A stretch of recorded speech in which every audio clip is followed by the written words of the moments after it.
कि जिन भी दो मैट्रिक्स का मल्टीप्लिकेशन किया जा रहा है देन तभी हमारा जो मल्टीप्लिकेशन है वो पॉसिबल होगा।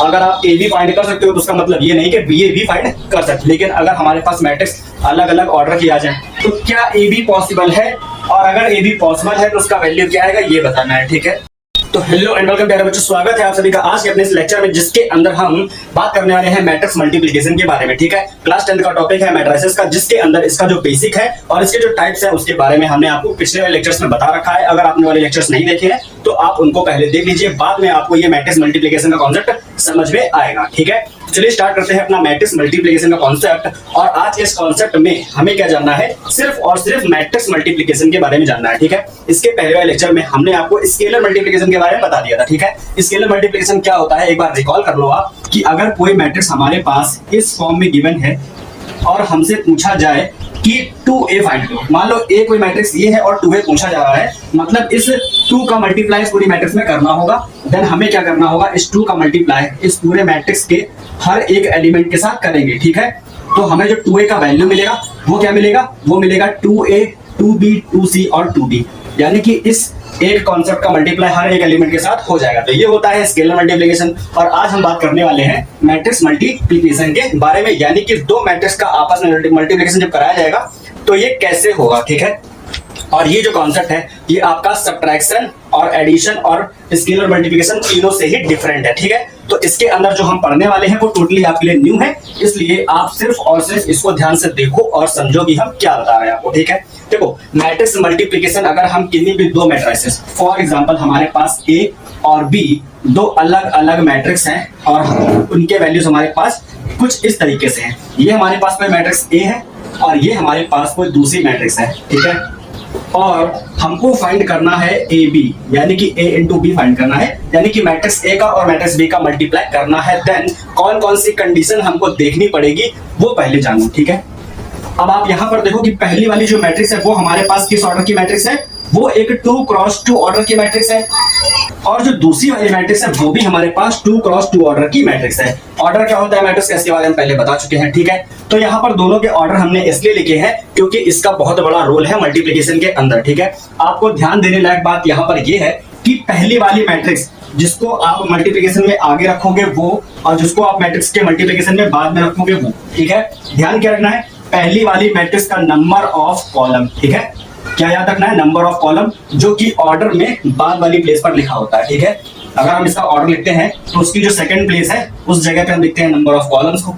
ठीक है, और जो दूसरी वाली मैट्रिक्स होगी जिससे मल्टीप्लिकेशन हो रहा है पहली वाली मैट्रिक्स का, उसका नंबर ऑफ रो। ठीक है, उसका नंबर ऑफ रो हमें ध्यान रखना है। ठीक है, इसका नंबर ऑफ कॉलम और इसका नंबर ऑफ रो को हम क्या लिखते हैं, ऑर्डर में फर्स्ट प्लेस पर लिखते हैं। ठीक है, तो दोनों मैट्रिक्स का ये सेम होना बहुत जरूरी है, तभी मल्टीप्लिकेशन पॉसिबल हो सकता है, अदरवाइज मल्टीप्लिकेशन नहीं होगा। ठीक है, क्या ध्यान रखना है आपको कि जिन भी दो मैट्रिक्स का मल्टीप्लिकेशन किया जा रहा है तो पहली वाली मैट्रिक्स का नंबर ऑफ कॉलम दूसरी वाली मैट्रिक्स के नंबर ऑफ रोज के अगर इक्वल है देन तभी हमारा जो मल्टीप्लिकेशन है वो पॉसिबल होगा। और जो मल्टीप्लाई करने के बाद में मैट्रिक्स आएगी, ठीक है, यानी कि ए बी एक मैट्रिक्स हमको मिलेगा मल्टीप्लाई करने के बाद में, वो किस ऑर्डर का मिलेगा, तो यहाँ पर जो नंबर छूट जाएगा और जो नंबर यहाँ पर छूट जाएगा। ठीक है, यानी कि ये हमारा बन जाएगा नंबर ऑफ रो और ये वाला नंबर बन जाएगा नंबर ऑफ कॉलम। तो जो मैट्रिक्स आएगी हमारे पास वो 2 क्रॉस 2 ऑर्डर की आएगी, क्योंकि यहाँ पर दोनों मैट्रिक्स ही हमारे पास 2 क्रॉस 2 ऑर्डर की थी। लेकिन अगर हम आपसे कहें कि हमारे पास एक मैट्रिक्स ये है जो कि एक 2 क्रॉस 2 ऑर्डर की मैट्रिक्स है, और दूसरी मैट्रिक्स हमारे पास ये है जिसके अंदर हमारे पास क्या है, 2 क्रॉस 1 ऑर्डर की मैट्रिक्स है। ठीक है, फॉर एग्जांपल ये ए है और ये बी है। ठीक है, ए एक ऐसा मैट्रिक्स है जिसका ऑर्डर है 2 क्रॉस 2, बी एक ऐसा मैट्रिक्स है जिसका ऑर्डर है 2 क्रॉस 1। ठीक है, यानी कि इसमें 2 रो और 1 कॉलम है। ठीक, तो इनका मल्टीप्लिकेशन क्या पॉसिबल है बताओ, तो आपको देखना क्या है, इसका नंबर ऑफ कॉलम और इसका नंबर ऑफ रो। तो इसका नंबर ऑफ कॉलम क्या है, 2 है, और इसका नंबर ऑफ रो क्या है, ये भी 2 है, दोनों सेम है, तो मल्टीप्लिकेशन पॉसिबल है। ठीक है, और मल्टीप्लाई करने के बाद में जो ए बी मैट्रिक्स आएगी वो किस ऑर्डर की आएगी, तो वो हमारे पास 2 क्रॉस 1 ऑर्डर की मैट्रिक्स आएगी। ठीक है, क्या आएगा, 2 क्रॉस 1 ऑर्डर का एक मैट्रिक्स हमको मिलेगा। ठीक, तो मैट्रिक्स मल्टीप्लिकेशन पॉसिबल है या नहीं ये आप जान गए, किस तरीके से बताओगे, पहली वाली मैट्रिक्स का नंबर ऑफ कॉलम दूसरी वाली मैट्रिक्स के नंबर ऑफ रो के इक्वल होना चाहिए। अगर हम इसी वाले एग्जांपल को लेते हैं और आपसे कहे कि ये बताओ कि अगर ये ए है और ये बी है, ठीक है, तो हमें ए बी तो मिल जाएगा, ए बी पॉसिबल है। अगर हम यहाँ पर आपसे कहें कि क्या बी इंटू ए पॉसिबल है, ए बी तो पॉसिबल है, क्या बी ए पॉसिबल है, तो ये आप कैसे बताओगे, ये आप इस तरीके से बताओ कि अब पहले हमको रखना है बी को और बाद में रखना है ए को, है ना। तो अगर बी मैट्रिक्स को पहले रखोगे तो ये हमारे पास 2 क्रॉस 1 हो गया, और ए को बाद में रखोगे ये, ठीक है, तो ये 2 क्रॉस 2 है। अब ये बताओ क्या पहले वाली मैट्रिक्स का नंबर ऑफ कॉलम दूसरे वाली मैट्रिक्स का नंबर ऑफ रो के इक्वल है, नहीं है ना, तो इसका मल्टीप्लिकेशन पॉसिबल नहीं है, यानी कि यहाँ पर हमको बी ए नहीं मिलेगा, ए बी मिल सकता है, ठीक है। ये आपको ध्यान रखना है, ये बहुत इंपॉर्टेंट चीज है, ठीक है। अगर आप ए बी फाइंड कर सकते हो तो उसका मतलब ये नहीं कि बी ए भी फाइंड कर सकते हो। मैट्रिसेस के अंदर थोड़े आपको अलग से चेंजेस देखने को मिलेंगे जो कि बाकी के मैथमेटिक्स में आपको नहीं मिलता है देखने को, ठीक है। काफी सारी चीजें हैं जो आपको यहाँ पर अलग अलग मिलेगी और अजीब मिलेगी, जिनको आपको ध्यान रखना है, ठीक है। तो हम वही बात करने वाले हैं कि अगर हमारे पास कोई भी दो मैट्रिक्स जिनका मल्टीप्लिकेशन करना है तो आपको ध्यान रखना है कि पहले वाले जो मैट्रिक्स आगे होगी उसका नंबर ऑफ कॉलम बाद वाले के नंबर ऑफ रो के इक्वल होना चाहिए। अगर है तभी मल्टीप्लिकेशन पॉसिबल है, अदरवाइज नहीं है। और क्यों नहीं है वो हमने अभी आपको यहाँ पर बताया, ठीक है। तो ये हमारे पास क्लियर है आपको, ठीक है। अब मल्टीप्लिकेशन आखिर होता कैसे, ये तो हमने जान लिया कि पॉसिबल है कि नहीं है, और क्यों है क्यों नहीं ये भी बता दिया आपको, ठीक है। अब हम बात करेंगे कि आखिर कैसे दो मैट्रिक्स का मल्टीप्लिकेशन होता है, ठीक है। तो देखो यहाँ पर हम इसी एग्जाम्पल को लेंगे, है ना, और बाकी यहाँ से हटा देते हैं कि अगर हमारे पास ए और बी दो ये मैट्रिक्स है तो इनका अगर हम मल्टीप्लाई करना चाहेंगे तो किस तरीके से होगा, है ना। तो यहां पर अब हमको फाइंड करना है ए बी, क्योंकि इसका मल्टीप्लिकेशन तो पॉसिबल है, ये भी 2 क्रॉस 2 ऑर्डर की है, ये भी 2 क्रॉस 2 ऑर्डर की है, इसका नंबर ऑफ कॉलम इसके नंबर ऑफ रो के इक्वल है, इसलिए इनका मल्टीप्लिकेशन पॉसिबल है, ठीक। अब मल्टीप्लिकेशन होता कैसे है, तो क्या करोगे, सबसे पहले जो मैट्रिक्स पहले है उसके फर्स्ट रो का मल्टीप्लाई इसके फर्स्ट कॉलम से कराओ, ठीक है। यानी कि इसके फर्स्ट रो का मल्टीप्लाई इस वाले मैट्रिक्स के फर्स्ट कॉलम से कैसे कराना है, इसके करस्पॉन्डिंग एलिमेंट का जो प्रोडक्ट है वो इसके करस्पॉन्डिंग एलिमेंट के साथ में कराना है और बाद में उनका सम कर देना है, ठीक है। कैसे होगा ये देखो, मतलब क्या है, इसके जो 1 यहाँ पर लिखा है माइनस का 1, इसका मल्टीप्लाई होगा 7 से, यानी कि माइनस का 1 इंटू 7, और 3 का मल्टीप्लाई हो जाएगा 2 से, ठीक है, और इनको ऐड कर देना है। समझ में आया, पहले वाली रो का मल्टीप्लाई पहले वाले कॉलम से कराओगे तो फर्स्ट एलिमेंट मिलेगा, ठीक है। जो मैट्रिक्स हमारे आंसर में आने वाली है उसका फर्स्ट एलिमेंट मिलेगा। अब इसी वाली रो का मल्टीप्लाई इसके सेकंड कॉलम से कराओ यहां पर, ठीक है, तो इसका सेकंड एलिमेंट मिलेगा। मतलब -1 का मल्टीप्लाई 4 से कराओ और 3 का मल्टीप्लाई 5 से कराओ और यहां पर ऐड कर दो, ठीक है। तो हमने फर्स्ट रो का मल्टीप्लाई फर्स्ट कॉलम से कराया तो पहला एलिमेंट मिला, फर्स्ट रो का मल्टीप्लाई सेकंड कॉलम से कराया तो दूसरा एलिमेंट मिल गया, ठीक है। ये हमारी पहली रो कंप्लीट हो गई। अब यहाँ पर जो सेकंड वाली रो दिख रही है इसका मल्टीप्लाई कराना है फर्स्ट रो फर्स्ट कॉलम में, ठीक है। सेकंड वाली रो का मल्टीप्लाई फर्स्ट कॉलम में कराना है, तो इसका जो 2 है इसका मल्टीप्लाई होगा 7 से, यानी कि 2 इंटू 7, और 4 का मल्टीप्लाई हो जाएगा 2 से, 4 इंटू 2 यहाँ पर ऐड कर दोगे, ठीक है। तो जब सेकंड रो का मल्टीप्लाई फर्स्ट कॉलम से कराया तो हमको सेकंड रो का फर्स्ट एलिमेंट मिल गया। अब जब सेकंड रो का मल्टीप्लाई सेकंड कॉलम से कराओगे इस वाले से तो हमको इसका जो है सेकंड रो का सेकंड एलिमेंट मिलेगा, ठीक है। यानी कि 2 का मल्टीप्लाई 4 से तो 2 इंटू 4, और 4 का मल्टीप्लाई 5 से तो 4 इंटू 5, और इनको ऐड कर देना, ठीक है। यहां तक क्लियर है। हमने क्या किया, सबसे पहले कि फर्स्ट रो के एलिमेंट्स का मल्टीप्लाई इसके फर्स्ट कॉलम से कराया, ठीक है, और उनका प्रोडक्ट हमने ऐड कर दिया, है ना। इसी तरीके से इसका मल्टीप्लाई सेकंड कॉलम में कराया तो ये एलिमेंट मिला। अब जब सेकंड रो के सभी एलिमेंट्स का मल्टीप्लाई इसके फर्स्ट कॉलम से कराओगे तो सेकंड रो का फर्स्ट एलिमेंट मिलेगा, और जब सेकंड रो के सभी एलिमेंट का मल्टीप्लाई इसके सेकंड कॉलम से कराओगे तो सेकंड रो का सेकंड एलिमेंट मिलेगा, ठीक है। अब इनको केवल हमको सॉल्व करके लिख लेना है, ठीक है। तो हमारा जो ए बी का वैल्यू है वो आ जाएगा। देखो ये हो गया 1 और 7, माइनस का 7, और ये हो गया 6, तो -7 + 6 मतलब क्या हो गया, -1 आ गया, ठीक है। यहाँ पर ये लिखा है माइनस का 4 और ये लिखा है 3 5 15, तो -4 + 15 यानी कि जब ऐड करोगे तो 11 आएगा, वही प्लस का, ठीक है। यहाँ पर आओ, ये लिखा है 7 2 14, 4 2 8, 14 और 8 कितना हुआ, 22 हो गया, ठीक है। इधर आओ, ये हो गया 8, ये हो गया 20, तो 20 और 8 28 हो गया, ठीक है। तो जो ए बी का वैल्यू है वो हमारे पास क्या आ गया, ये आया। और ये एक 2 क्रॉस 2 ऑर्डर का मैट्रिक्स है, यही हमारा आंसर है ना। तो इस एग्जांपल के लिए ए बी पॉसिबल था तो हमने ए बी फाइंड कर लिया, और इस एग्जांपल के लिए बी ए भी पॉसिबल है, ठीक है। तो हम बी ए भी निकालते हैं। चलो बी ए निकालने का मेथड, मतलब अब जो बी मैट्रिक्स है उसको पहले रखेंगे और ए वाले को बाद में, तो ये आपको करना भी है, ठीक है। यहाँ पर है बी यानी कि 7 2 4 और 5, ठीक है, और ए इंटू में ए मैट्रिक्स कौन सी, -1 2 3 और 4, ठीक है। अब क्या करेंगे, देखो अब हमें इनका मल्टीप्लाई करना है, जैसे यहाँ कराया था वैसे ही यहाँ पर भी कराएंगे, है ना। तो हम यहाँ से इसको भी हटाएंगे नहीं, यहाँ पर देखो ये हटा देखें। करना क्या है, सिंपली इसके फर्स्ट रो का मल्टीप्लाई इसके फर्स्ट कॉलम से कराएंगे, है ना। यानी कि 7 का मल्टीप्लाई -1 से और 4 का मल्टीप्लाई 2 से कराएंगे और इनको ऐड कर देंगे, ठीक है। तो फर्स्ट रो का मल्टीप्लाई फर्स्ट कॉलम से कराया तो फर्स्ट एलिमेंट मिल गया, ठीक है।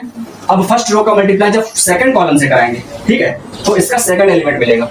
यानी कि 7 का मल्टीप्लाई 3 से कराओगे और 4 का मल्टीप्लाई 4 से और इसको ऐड कर दोगे, ठीक है। तो हमको क्या मिलेगा, फर्स्ट रो का सेकंड एलिमेंट मिल जाएगा, है ना। अब इसी तरीके से यहाँ पर सेकंड रो के एलिमेंट्स का मल्टीप्लाई फर्स्ट कॉलम से कराओ, सेकंड रो फर्स्ट कॉलम, तो 2 का मल्टीप्लाई -1 से, ठीक है, और 4 का मल्टीप्लाई 5 का मल्टीप्लाई 2 से और इनको ऐड कर दो, ठीक है। तो ये आ गया सेकंड रो का फर्स्ट एलिमेंट। अब अगर हम इसी रो का मल्टीप्लाई यानी कि सेकंड रो का मल्टीप्लाई सेकंड कॉलम से कराएंगे, इसका मल्टीप्लाई इससे कराएंगे, तो 2 का मल्टीप्लाई 3 से और 5 का मल्टीप्लाई 4 से, ठीक है, और इनको ऐड कर दोगे, तो ये हमको मिल गया सेकंड रो का सेकंड एलिमेंट, ठीक है। अब बस इसको कैलकुलेट करके जो मैट्रिक्स आने वाला है वो लिख लो, है ना। ये हो गया -7, ये हो गया 8, 4 to the 8, है ना। तो 8 - 7 मतलब बनाएगा प्लस का, बनाया प्लस का। इधर आओ, 7 3 जा 21 और ये हो गया 16 और 21 कितना हो जाएगा हमारे पास, 37 हो जाएगा, ठीक है। तो यहाँ लिख दोगे 37। यहाँ पर 2 का -1 में मल्टीप्लाई माइनस का 2, 5 2 जा 10, 10 में से -2 सब्ट्रैक्ट करोगे 8 आएगा प्लस का, ठीक है। और यहाँ पर आओ 3 2 जा 6, 5 4 जा 20 और 6 26 हो गया, ठीक है, ये आया। और ये भी एक 2x2 ऑर्डर की मैट्रिक्स है, ये हमारा BA का वैल्यू है और ये हमारा AB का वैल्यू है, ठीक है। अब यहाँ पर देखो कि जनरली अगर आप लोग कभी भी किसी इक्वेशन को सॉल्व करते हो और वहां पर AB और BA के वैल्यू फाइंड करोगे तो दोनों ही सेम आएंगे, ठीक है। लेकिन मैट्रिसेस के अंदर ऐसा नहीं होता है। मैट्रिसेस के अंदर अगर आप AB का वैल्यू फाइंड करते हो तो एक दूसरी मैट्रिक्स मिलेगी और अगर आप BA का मल्टीप्लाई करते हो तो आपको मैट्रिक्स दूसरी मिलेगी, ठीक है। यानी कि ये जो मैट्रिसेस का एक रूल है मल्टीप्लिकेशन के अंदर, वो क्या करता है, कॉम्पिटिटिव लॉ को होल्ड नहीं करता है, ठीक है। कॉम्पिटिटिव लॉ को होल्ड नहीं करता है मैट्रिक्स मल्टीप्लिकेशन। हर केस में ऐसा पॉसिबल नहीं है कि AB इक्वल BA के हो, ठीक है। यानी कि A इंटू B का जो मल्टीप्लाई है वो B और A के मल्टीप्लाई के इक्वल हो, ऐसा हमेशा पॉसिबल नहीं है मैट्रिक्स मल्टीप्लिकेशन के अंदर। इसी को बोलते हैं कॉम्पिटिटिव लॉ, ठीक है। और ये मैट्रिक्स मल्टीप्लिकेशन के अंदर हमेशा नहीं, मतलब हमेशा ट्रू नहीं है ना। ये आप समझ गए होंगे मेरे ख्याल से। और एक चीज जानोगे यहाँ पर क्या कि देखो मैट्रिक्स मल्टीप्लिकेशन आखिर कैसे किया जाता है इसके बारे में जान गए, ठीक है। और ये कम्यूटेटिव लॉ को होल्ड नहीं करता है इसके बारे में भी जान गए, ठीक है। मैट्रिक्स मल्टीप्लिकेशन के अंदर अभी हमने आपको ये भी बताया कि अगर दो मैट्रिसेस का मल्टीप्लिकेशन पॉसिबल है तो ये कैसे पता करेंगे इसके बारे में बताया, और अगर पॉसिबल नहीं है तो वो भी बता दिया, ठीक है। इस पर बेस्ड आपके बोर्ड्स में भी क्वेश्चन पूछे गए हैं कि अगर A और B दो अलग अलग मैट्रिक्स है तो इनका जो मल्टीप्लिकेशन है वो पॉसिबल है या नहीं, इसका रीजन दो, ठीक है। तो ये आपको वहां पर लिखने के लिए आएगा आंसर में, और अभी हम आपको लिख करके भी बताएंगे कि आप किस तरीके से रीजन यहाँ पर दोगे और मल्टीप्लिकेशन भी फाइंड करोगे। तो मल्टीप्लिकेशन करना तो हमने आपको बता दिया, लेकिन अब हम आपको डिफरेंट ऑर्डर के मैट्रिसेस का मल्टीप्लिकेशन करना बताएंगे, ठीक है। क्योंकि यहाँ पर ये पहला जो मैट्रिक्स था वो भी 2x2 ऑर्डर का था, ये भी 2x2 ऑर्डर का है, लेकिन अगर हमारे पास मैट्रिक्स अलग अलग ऑर्डर की आ जाए देन क्या होगा वो देखते हैं, है ना। तो हमारे पास क्या होगा, हम पहले तो इसको हटाते हैं और आपको फिर बताते हैं कि आगे क्या है। तो चलिए अब हम क्या करेंगे, अभी तक हमने क्या किया कि मल्टीप्लिकेशन के बारे में तो जान लिया, ठीक है, और ये भी जान लिया कि जनरली जो मल्टीप्लिकेशन होता है वो कॉम्पिटिटिव नहीं होता है, ठीक। अब हम डिफरेंट ऑर्डर की मैट्रिक्स का मल्टीप्लिकेशन देखेंगे कैसे किया जाता है, ठीक है। अभी हमने मल्टीप्लिकेशन जो किया था उसके अंदर दोनों ही मैट्रिक्स सेम ऑर्डर की थी, लेकिन डिफरेंट ऑर्डर अगर मिल जाए, फॉर एग्जाम्पल अगर हमारे पास यहाँ पर एक मैट्रिक्स है जो कि किस ऑर्डर की है, 2x3 ऑर्डर की है, ठीक है, और हम आपसे कहें कि इसका मल्टीप्लाई एक ऐसी मैट्रिक्स के साथ में करो जिसका जो ऑर्डर है वो थोड़ा सा डिफरेंट हो, ठीक है, जो कि यहाँ पर क्या है, एक 3x2 ऑर्डर की मैट्रिक्स है। देन जो इसका मल्टीप्लाई करने के बाद AB आएगा तो क्या AB पॉसिबल है, और अगर AB पॉसिबल है तो उसका वैल्यू क्या आएगा ये बताना है, ठीक है। तो यहाँ पर देखो हम क्या करेंगे, अब यहाँ पर जो रीजन दिया जाता है ना वो रीजन लिखना कैसे हम आपको ये भी बताते हैं, ठीक है। जब कभी भी आप इस टाइप के कभी भी दो मैट्रिक्स देखोगे और वहां पर पूछा जाए कि क्या AB पॉसिबल है एंड इसका रीजन भी पूछा जाए, देन क्या करोगे, देन आपको देखो ऐसे बताना है, देखो since A is of order, ठीक है। यहाँ पर आप ये भी लिख सकते हो मैट्रिक्स A, ठीक है, matrix A is of order 2 cross 3 and matrix B of order 3 cross 2। इससे आपको ये पता चलता है कि इसका जो नंबर ऑफ कॉलम है वो इसके नंबर ऑफ रो के इक्वल है। सो AB is defined, ठीक है। इतना आपको लिखना है और उसके बाद क्या करना है, मल्टीप्लाई करके उसका आंसर आपको बता देना है, ठीक है। बस इतना करना है कि A is of order 2 cross 3 and matrix B of order 3 cross 2।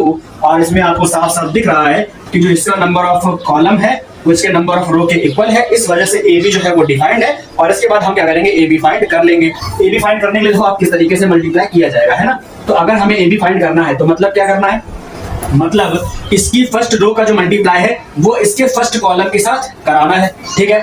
इसके फर्स्ट रो के सारे करस्पॉन्डिंग एलिमेंट्स का मल्टीप्लाई इसके फर्स्ट कॉलम के सभी करस्पॉन्डिंग एलिमेंट के साथ में कराना है। तो कैसे कराओगे, देखो यहाँ पर 2 का मल्टीप्लाई 4 से तो 2 into 4 प्लस 3 का मल्टीप्लाई 2 से तो 3 into 2 प्लस 1 का मल्टीप्लाई 3 से, ठीक है, 1 into 3। तो ये हमको मिल गया फर्स्ट एलिमेंट जो हमको मैट्रिक्स मिलेगी। और आपको पता है ना जो मैट्रिक्स यहाँ पर बनेगी वो किस ऑर्डर की मैट्रिक्स होगी, तो वो होगी 2 क्रॉस 2 ऑर्डर की, जो कि आगे और पीछे वाला जो बच रहा है उसी ऑर्डर की मैट्रिक्स बनेगी, है ना। अब फर्स्ट रो का तो हमने मल्टीप्लाई करा लिया फर्स्ट कॉलम के साथ में, अब इसी रो का मल्टीप्लाई सेकंड वाले कॉलम के साथ में कराओगे, ठीक है। यानी कि 2 का 1 में, 3 का -1 में, 1 का 2 में, ठीक है। किसका हो जाएगा, 2 का मल्टीप्लाई 1 के साथ प्लस 3 का -1 के साथ, ठीक है, प्लस 1 का मल्टीप्लाई 2 के साथ हो जाएगा, है ना। तो ये हमारे पास आ गया इसका सेकंड एलिमेंट, ठीक है। अब यहाँ पर देखो इसकी जो सेकंड रो है इसका मल्टीप्लाई इसके फर्स्ट कॉलम के साथ हो जाएगा, ठीक है। तो कराओ, जब इसका मल्टीप्लाई इसके साथ कराओगे तो 4 का 4 में, 5 का 2 में, 6 का 3 में, ठीक है। 4 का 4 से प्लस 5 का मल्टीप्लाई 2 के साथ प्लस 6 का मल्टीप्लाई 3 के साथ, ये हो गया। इस तरीके से इस रो का मल्टीप्लाई सेकंड वाले कॉलम के साथ जब कराओगे तो 4 का 1 में, 5 का -1 में, 6 का 2 में, ठीक है। 4 का मल्टीप्लाई किसके साथ होगा, 1 के साथ में, प्लस 5 का मल्टीप्लाई -1 के साथ में और 6 का मल्टीप्लाई 2 के साथ में, हो गया। ये हमारे मल्टीप्लाई करके आ गया। अब इसके बाद हमें सिंपल क्या करना है, इसको कैलकुलेट कर लेना है, सॉल्व करके फाइनल AB का वैल्यू फाइंड कर लेना है ना। और ये जो मैट्रिक्स बनी है वो 2 क्रॉस 2 ऑर्डर की मैट्रिक्स आई है। हमारे पास गिवन थी एक 2 क्रॉस 3 ऑर्डर की मैट्रिक्स, एक 3 क्रॉस 2 ऑर्डर की मैट्रिक्स थी, लेकिन मल्टीप्लाई करने के बाद में किस ऑर्डर की मैट्रिक्स आ रही है, 2 क्रॉस 2 ऑर्डर की मैट्रिक्स मिली है ना। तो समझ पाए ना कि किस तरीके से डिफरेंट ऑर्डर की मैट्रिक्स का मल्टीप्लाई करने पर हमें एक डिफरेंट आंसर मिलता है ना। इसको सॉल्व करो, ये हो गया 8, 6 और 3, ठीक है। 8 और 6 14 और 3 17, तो ये हमारे पास आ गया 17। इधर आओ, माइनस का 3, ये 2 और 2, 2 2 4 और 4 -3 यानी कि 1, है ना। यहाँ पर आओ, ये हो गया 10, ये हो गया 18 और ये हो गया 16, ठीक है। 10, 18 और 16, तो ये कितना हो गया हमारे पास, ये 44 हो गया। तो यहाँ लिख दोगे 44। इसके बाद इधर आओ, माइनस का 5, 12 और 4, ठीक है। 12 और 4 कितना होगा, 16 -5 यानी कि 11, ठीक है। तो ये हमारे पास 2 क्रॉस 2 ऑर्डर की मैट्रिक्स आई है जो कि हमें इन दोनों का मल्टीप्लाई करने पर मिली है, ओके। तो ये हमारे पास हो गया डिफरेंट ऑर्डर की मैट्रिक्स। अगर हमारे पास इस तरीके का ना ऑर्डर होता, कोई दूसरा होता, मतलब अगर देखो इस तरीके का ये तो तरीका समझ गए, है ना। इसको हटा देते हैं और हम यहाँ पर आपको A की जगह पर मान लो ये वाली मैट्रिक्स है और B की जगह पे हम आपको एक ऐसी मैट्रिक्स देते हैं जिसके अंदर सिर्फ एक कॉलम है ना। B के अंदर एक ऐसी मैट्रिक्स जिसके अंदर सिर्फ एक कॉलम है। ये हमारे पास 2 क्रॉस 3 ऑर्डर की मैट्रिक्स है और ये हमारे पास 3 क्रॉस 1 ऑर्डर की मैट्रिक्स है। इसके अंदर 3 रो और एक कॉलम है, ठीक है। तो ये हमारे पास क्या है, अलग अलग ऑर्डर की मैट्रिक्स हो गई। अब इसका मल्टीप्लिकेशन पॉसिबल है कि नहीं, ये आप लोग बताओगे कि इस वाले मैट्रिक्स का मल्टीप्लिकेशन पॉसिबल है या नहीं। तो इसका आंसर है हाँ। क्यों, क्योंकि इसका जो नंबर ऑफ कॉलम है वो इसके नंबर ऑफ रो के इक्वल है। बस अब मल्टीप्लाई करा के बताओ कि आंसर क्या आएगा, ठीक है। आंसर क्या आएगा, सिंपल करना क्या है, इसकी फर्स्ट रो का मल्टीप्लाई इसके कॉलम के साथ में कराओ। 2 का मल्टीप्लाई 4 में, 3 का 3 में, 1 का 1 में, ठीक है। तो 2 का 4 में प्लस 3 का 3 में और 1 का 1 में, ठीक है, मल्टीप्लाई करा दोगे। और अब इसकी सेकंड वाली रो का मल्टीप्लाई इसके कॉलम में करा दोगे तो 4 का 4 में, 5 का 3 में, 6 का 1 में, ठीक है। 4 का 4 में प्लस 5 का 3 में प्लस 6 का मल्टीप्लाई 1 में, ठीक है। तो हमारे पास आंसर क्या आया, हमारे पास आंसर एक ऐसी मैट्रिक्स जो कि 2 क्रॉस 1 ऑर्डर की मैट्रिक्स है, ठीक है। इसके अंदर 2 रो और एक ही कॉलम है। जब इसको सॉल्व करोगे तो क्या होगा, ये हो गया 8, ये हो गया 9 और ये हो गया 1, ठीक है। 8 और 9 हो गया 17 और ये हो गया 18, ठीक है। और यहाँ पर आओ, ये हो गया 6 और यहाँ पर हो गए 15 और यहाँ पर हो गया 16, ठीक है। 15, 16 और 6 ये हमारे पास हो जाएगा 37, ठीक है। ये हमारा आ गया एक 2x1 ऑर्डर का मैट्रिक्स, जो कि हमको किस तरीके से मिला, इस तरीके से मिला, ठीक। तो डिफरेंट ऑर्डर की मैट्रिक्स का मल्टीप्लाई कराना आप लोग जान गए हो किस तरीके से कराया जाएगा, और आप लोग भी करा पाओगे। अभी हम इसमें आगे काफी कुछ सीखने को मिला होगा आपको मैट्रिक्स मल्टीप्लिकेशन के अंदर। अब आपकी एक्सरसाइज के अंदर जितने भी क्वेश्चन है वो सारे के सारे आप सॉल्व कर सकते हो। एक्सरसाइज 8.3 आईसीएससी क्लास 10th की एमएल अग्रवाल की बुक के अंदर ये पूरी साइज जो है इसी तरह के क्वेश्चन से भरी पड़ी है। तो आप लोग उनको सॉल्व करो। जो क्वेश्चन आपको नहीं आता कमेंट बॉक्स में कमेंट कर देना कि सर बुक का क्वेश्चन नंबर ये एक्सरसाइज नंबर 8.3 से है और हमें नहीं आ रहा, ठीक है। जो क्वेश्चन आपको नहीं आ रहा कमेंट कर देना, मेरे पास बुक है, हम आपको उसके लिए सॉल्यूशन बना करके दे देंगे, ठीक है। तो आज के लेक्चर के लिए इतना ही रखते हैं। हमने मैट्रिक्स मल्टीप्लिकेशन के अंदर आपको काफी कुछ बताया, हर एक कॉन्सेप्ट को डिटेल में समझाया। अगर आपको समझ में आया है तो अपने दोस्तों के साथ में शेयर करो, ताकि वो लोग भी देखें और पढ़ सके और आगे और भी बच्चों तक पहुंचा सके, ठीक है। और अगर आप बड़ी क्लास में हो, छोटी क्लास में हो, तो जो आपके मतलब आपके फैमिली या फ्रेंड्स में जो क्लास 10th में पढ़ रहे हो उनको सेंड करना है लेक्चर, ताकि वो लोग भी पढ़ सके और अच्छे से समझ सके, ठीक है। तो चलिए मिलते हैं नेक्स्ट लेक्चर में नए टॉपिक के साथ में। तब तक के लिए गुड बाय, टेक केयर, जय हिंद, नमस्कार।